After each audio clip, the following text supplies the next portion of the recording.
Olá, queridos alunos do nosso curso de filosofia, seja bem-vindo a mais uma aula. A nossa aula de hoje vai tratar sobre metafísica. É um dos temas interessantes da filosofia. Meu nome é João Ricardo Vieira de França.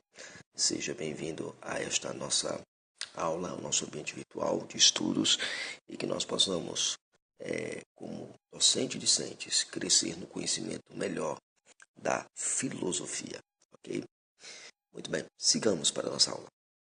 A nossa aula de hoje ela se ocupa de uma interessante parte da filosofia. Na verdade, um dos assuntos mais cativantes que a gente tem em filosofia, além de lógica, além de epistemologia, além da questão de cosmovisão, de tudo que a gente já viu até agora, a metafísica é o assunto mais cativante, mais encantador na questão filosófica.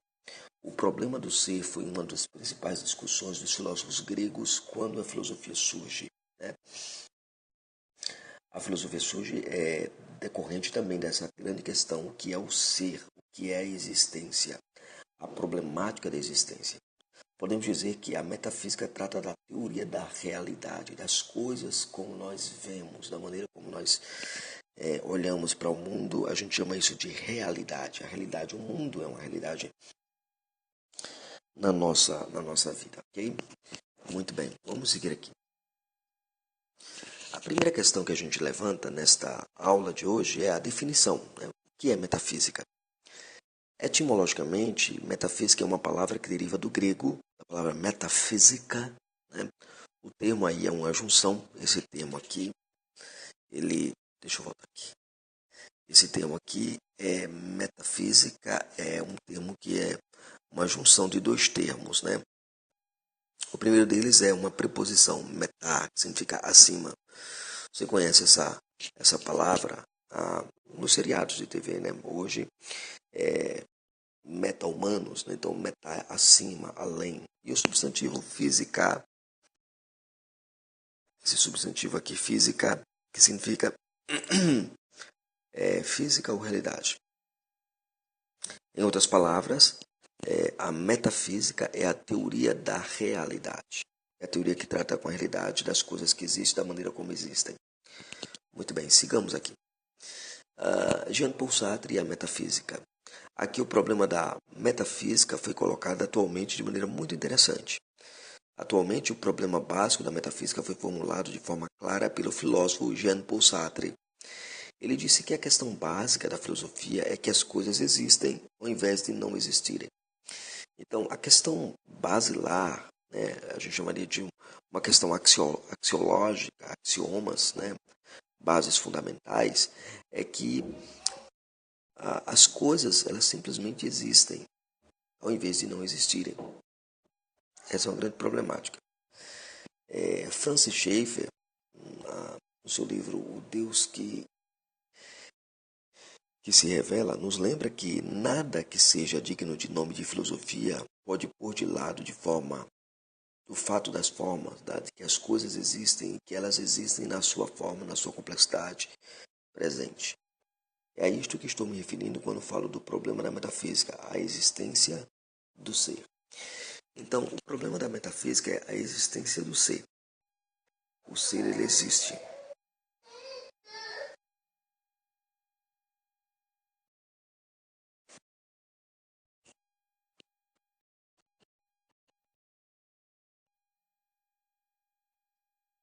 Então, você tem aí Jean-Paul Sartre, né, falando dessa questão do ser. O Schaeffer relembra isso para nós, mostrando falando que o problema do ser é o problema da filosofia, é um problema filosófico, e que nenhum estudo de filosofia pode ignorar o estudo da metafísica. Então, a pergunta fundamental da metafísica é: por que as coisas existem em vez de não existirem? Essa é a pergunta. O segundo ponto que nós precisamos considerar, além da questão dessa pergunta fundamental, é a metafísica na história da própria filosofia, né? Então, quando eu estudo a filosofia e a história da filosofia, eu vou entrar num assunto chamado metafísica, e essa metafísica precisa ser encarada dentro da historicidade, da história própria da filosofia. os pré-socráticos. A metafísica foi a preocupação básica dos primeiros filósofos conhecidos como pré-socráticos, ou seja, antes de Sócrates. Antes, também são chamados também de filósofos da natureza. Nesse período, houve um filósofo que se destacou na investigação da metafísica, que é necessário conhecê-lo. Seu nome é Parmênides. Filósofo a ser considerado como metafísico. Ele, além de ser um filósofo da natureza, foi ele que começou a se preocupar com a questão do ser, da existência do ser.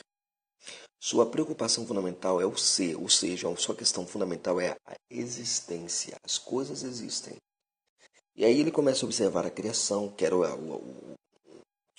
o pensamento do filósofo da natureza, dos pré-socráticos, olhava para a criação, para o cosmos. E havia duas linhas gerais, né? A gente vai ver isso mais adiante. Mas ele começou a observar isso e via a questão da propriedade do ser. O ser existe. Ele começou a se indagar com isso. Tanto é que ele escreve um poema chamado Poema da Natureza de Parmênides, que hoje é publicado pela editora Vozes, uma série, não sei se é Primeiros Passos, eu não me recordo bem o nome da série, mas é uma série na questão de filosofia. Ele diz assim, pois o ser, sem o ser, ao qual está prometido em nós gerais o pensar. Essa discussão aqui do Parmênides lembra-nos muito bem aquele dito, né? Penso, logo existo.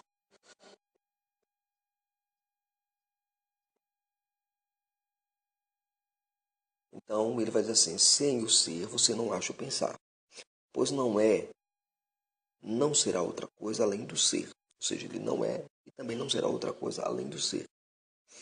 Visto o destino ter amarrado para o ser infinito e imóvel. Ou seja, ele entra na discussão de que o ser ele vai continuar sendo aquilo que ele é.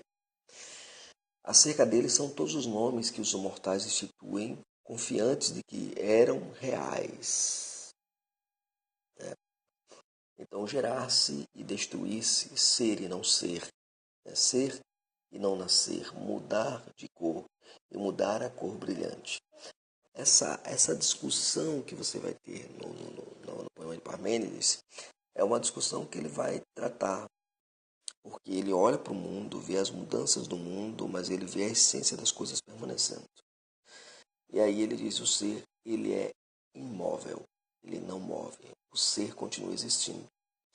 Por exemplo, você, quando criança, tinha uma aparência. Quando adulto, você tem uma outra aparência. Você cresceu, seus braços cresceram, você ficou cabeludo e tudo mais, essas coisas todas. Isso aí nós chamamos de mudança. Né? O filósofo olhava essa mudança, mas olhava para a essência. Você continua sendo o mesmo. Você. Essa é a discussão de Parmênides. Então, Parmênides começa a discutir a metafísica a partir dessa observação. Mas também ainda na história da filosofia surgiu um cara que tratou disso de maneira muito própria. Na filosofia clássica ou pós-socrática, você vai ter lá o período filosófico que se ocupa da problemática da metafísica agora, é Platão. Platão, ele é discípulo de Sócrates. E ele considerava o ser numa realidade superior e distinta do mundo no qual vivemos. Ele defendia que o ser está ligado ao mundo ideal, o mundo das ideias, o mundo perfeito.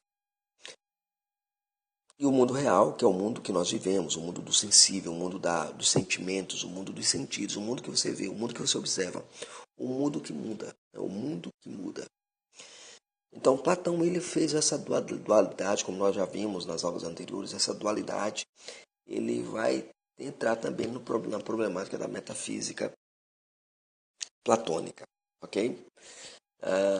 Para Platão, o mundo sensível é para sempre inferior ao mundo ideal, porque está em movimento, constantes mudanças são perceptíveis. Então você vê as mudanças, então está em constante movimento. Então ele não pode ser o mundo original, vamos dizer assim, o mundo original, né? Além disso, seu movimento ordenado é apenas uma imagem da realidade. Tudo que parece real é simplesmente algo aparente. E isso é interessante porque quando você vai estudar filosofia cristã, você vai ter lá uma coisa chamada neoplatonismo. No princípio do cristianismo ali, você tem o neoplatonismo. Ok. E aí você vai ter isso. Tudo que aparece tudo que parece real é aparente, é mutável. E este movimento obstinado não é plenamente redutível à ordem. Ele não está submetido à ordem. O mundo visível é o melhor possível, é aquilo que você tem de melhor possível. Mas não há perfeita imagem do mundo das ideias. Ele não é a perfeita imagem do mundo das ideias. Ele tem algumas imperfeições. É o melhor possível, mas tem algumas imperfeições. Então, essa é a ideia que Platão desenvolve sobre metafísica, sobre aquilo que está além da aparência, além da física. Então, o que está além da física é o mundo ideal, que você deve buscar sempre entender isso e viver de acordo com essa perspectiva, entendendo que o mundo que você vive é o mundo melhor possível. Entretanto, é uma discussão bem interessante aqui, porque você vai ter a mesma ideia presente no filme Matrix, né? Você vai ter exatamente isso. O mundo de Matrix é o mundo ideal, o mundo dos sonhos, mas não é o mundo real. O mundo real é que os homens estão sendo dominados, escravizados pelas máquinas para gerarem bioenergia para que as máquinas continuem produzindo o mundo dos sonhos, o mundo da ilusão. Né? Então é muito interessante você dar uma olhada nisso também.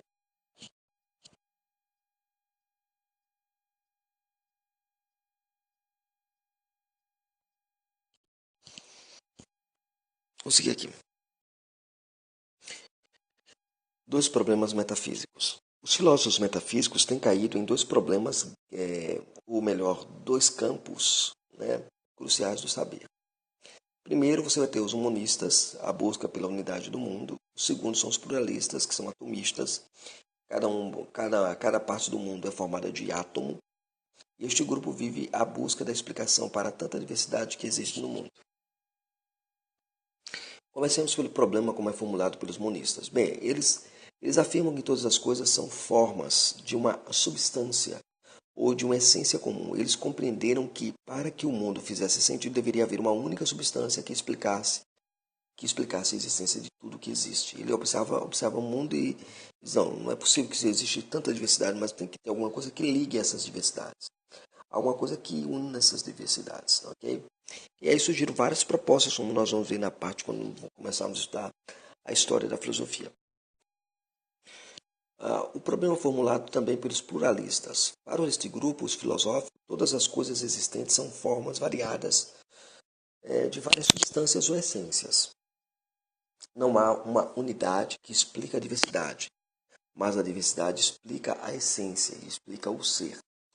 Este problema metafísico é conhecido em filosofia como o problema do uno e do múltiplo. Você estuda a questão do uno e do múltiplo, você vai tentar entender isso. Isso porque os filósofos metafísicos perceberam que há no mundo uma unidade, mas também há uma diversidade.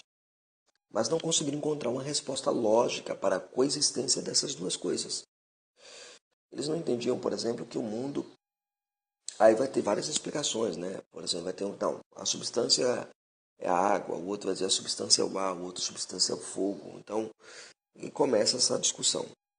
E as mudanças que são vistas como aparentes e não são mudanças reais. Então, essa discussão começa a surgir na mente desses filósofos.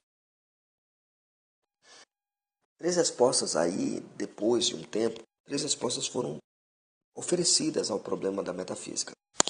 Alguns filósofos ofereceram algumas respostas para o problema da unidade e da diversidade no mundo.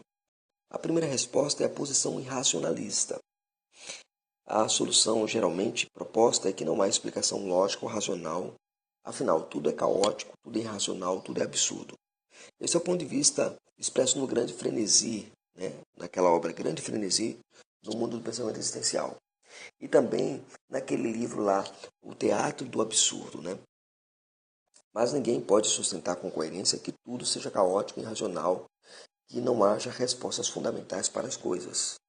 Tem que existir respostas fundamentais, ou o que nós chamamos de axiomas. Eu tenho que ter axiomas para poder fundamentar o meu pensamento filosófico. A segunda resposta proposta é a posição de que tudo originou-se do nada absoluto. Para alguns, o ser ou a existência originou-se de um nada absoluto. A máxima é a seguinte: nada pode ser algo. Nada pode ser algo. Nem algo pode ser nada. Quando alguém sustenta que o ser veio do nada absoluto, não compreendeu as implicações deste absurdo. Mais uma vez, entramos aqui com Schaeffer, que ele nos esclarece. Não devemos admitir que ninguém diga que está começando do nada no campo do debate.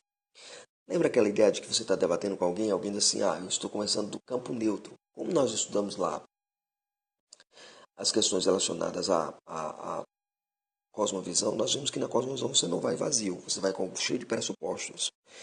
Então ninguém parte do nada. Antes ele vai e começa com pressuposições.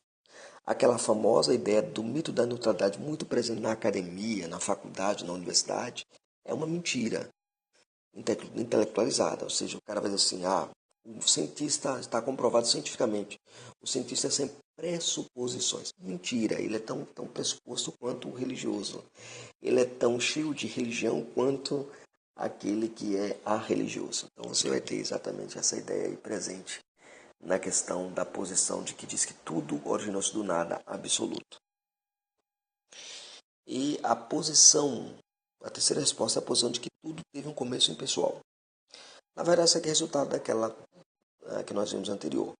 Essa terceira resposta da existência do ser é a que teve começo impessoal. Por exemplo, a teoria do Big Bang, que diz que tudo começou com uma explosão de algo impessoal. Mas começando pela impessoalidade, não explica os particulares. Porque se eu começo de algo impessoal, eu tenho que explicar o sentido para a existência de tantos particulares existentes, como moralidade, amor, justiça. Isso não são coisas que partem do impessoal, ele parte do pessoal, daquilo que é moral, daquilo que existe, daquilo que é pensante. Então, essa posição também ela é muito perigosa, ela não é uma resposta adequada, ela não é uma resposta fundamental. E a única resposta que a gente pode encontrar viável para a questão do ser é a que eu vou apresentar para vocês. Diante de tudo que nós vimos, que foram oferecidos pelas mentes filosóficas sobre a questão da metafísica, só é possível uma única resposta para o problema do múltiplo, da unidade e da diversidade. Eu estou falando a única resposta, não estou dizendo mais uma resposta, é a única. E essa deve ser esta deve ser a ideia de uma origem pessoal para o ser. Você deve entender. Entenda-se existência ou realidade. Tudo que existe precisa ter um início pessoal. Lembremos que na impessoalidade do ser ficamos com as opções do naturalismo. E a implicação disso é que o homem não é moral, ele não é responsável, mas apenas sinais emitidos pelo cérebro. Até no filme Matrix vai ter uma cena que o Morfeu e Neo vai discutir exatamente essa questão, que ele é entender que realidade é aquilo que eu vejo que passa pelo cérebro, então isso aí é meramente naturalismo. Isso é meramente naturalismo. E do materialismo. Então, se eu fico com o impessoal, eu vou ter o naturalismo como resposta e o materialismo como resposta. E aí eu preciso considerar a proposta cristã para o problema da metafísica. Agora, admitindo-se que o ser tem origem pessoal, então optamos por começar por um Deus pessoal, que é infinito. E nesse aspecto, devemos nos lembrar do que o filósofo Jean Paul Sartre disse lá atrás. Um ponto finito precisa de um ponto infinito no universo para ter referência. O que atualmente na escola filosófica chama-se de teorreferência. Aí você vai ter aí grandes nomes da filosofia moderna tratando disso, E é importante a gente trabalhar isso para a gente perceber como isso é importante. Na discussão da teorreferência, Deus, o infinito, torna-se a referência para avaliar o que é finito, para dar referência, para poder avaliar. É o medidor da minha existência. Pois somente um Deus infinito e pessoal é suficiente em grandioso para explicar a existência do ser. Platão já entendia que é preciso admitir absolutos para que as coisas tenham algum sentido neste mundo. Então, preciso de absolutos para isso.